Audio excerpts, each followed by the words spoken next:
ایسا کبھی ثابت نہیں ہے کہ انہوں نے بھی وہ بتوں کا سامنے کیا ہو، انہوں نے بھی وہ بتوں کے سامنے اپنا سر جھکایا ہو یا ان کا کوئی عبادت کی ہو۔ عبادت اللہ کی رضا کے لیے ادھر گئے، جو اللہ کا حکم تھا ادھر گئے، ادھر بیت اللہ کا بھی عبادت نہیں کیا۔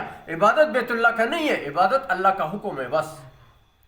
اسی لیے اللہ کا حکم ہونے کی بنا پر ہم بیت اللہ ہی جاتے ہیں، جو اللہ کی طرف سے ہمیں رسول پاک صلی اللہ علیہ وسلم نماز ہی میں کھڑے تھے، نماز میں کھڑے کھڑے ان کو حکم ملا اب بیت المقدس کی طرف سے نہیں بلکہ بیت اللہ کی طرف منہ کر کے نماز پڑھو۔ تو یہ ہم سب کو حکم ہے۔ اب ہم سب جو ہے بیت اللہ ہی کی طرف نیت کر کے کھڑے ہو جاتے ہیں، نماز پڑھتے ہیں اور قبلہ ہی کی طرف رخ کر کے کھڑے ہو جاتے ہیں۔ نہیں تو کسی طرف بھی تم کھڑے ہو، اپنے لیے دعا مانگو، اللہ اس طرف بھی ہے، اللہ اس طرف بھی ہے، ہر طرف للہ المشرق والمغرب یہدی من یشاء۔ ہاں جس کے نصیب میں ہدایت ہو وہ سمجھے کہ ہاں واقعی اللہ۔ تو یہ میرے بھائی پیرانہ سلسلہ ہمارے رسول پاک صلی اللہ علیہ وسلم سے آگے ہے نہیں۔ سب سے بڑے پیر بزرگ ہمارے رسول پاک صلی اللہ علیہ وسلم ہے، اور ان کا جو سلسلہ ہم تک تو وہ کہتے ہیں، وہ فرماتے ہیں کہ وہ ادبرا، وہ صحابی واپس ہوا کیسے؟ وہ ادبرا، وہ پشت جو ہے اس کا رسول پاک صلی اللہ علیہ وسلم ہی کی طرف او کر آیا، اور وہ آگے کی طرف چل پڑا۔ تو پیچھے سے رسول پاک صلی اللہ علیہ وسلم اس کے بارے میں کیا کہتے ہیں؟ صدقہ، اس نے سچ کہا، اور وَأَدْخَلَ الْجَنَّةَ، اور یہ جنت میں داخل ہوگا۔ سبحان اللہ۔ یہ جنت میں داخل ہوگا ان عمل، اگر اس پہ یہ عمل کیا۔ ان باتوں وہ ایک سادے سے آدمی تھے، کیا ہے آج کل ہمارے ادھر میں مشہور ہے، کیا ہے بدھو۔ بدھو کس کو بولتے ہیں؟ بدھو ہم آپ جو ہے ایک برا، ایک گرا ہوا لفظ سمجھتے ہیں، گرا ہوا لفظ نہیں ہے۔ یہ بدھو کس کو بولتے ہیں؟ وہ ہم جیسے گوٹھوں کا رہنے والا، وہ ان کو بدھو بولتے تھے۔ جو گوٹوں کا رہنے والا تھا، وہ جو شہر کا رہنے والا وہ شہری ہے۔ تو یہ ہمارے گوٹوں والے سب بدھو ہے، یہ وہ ترتیب ہے۔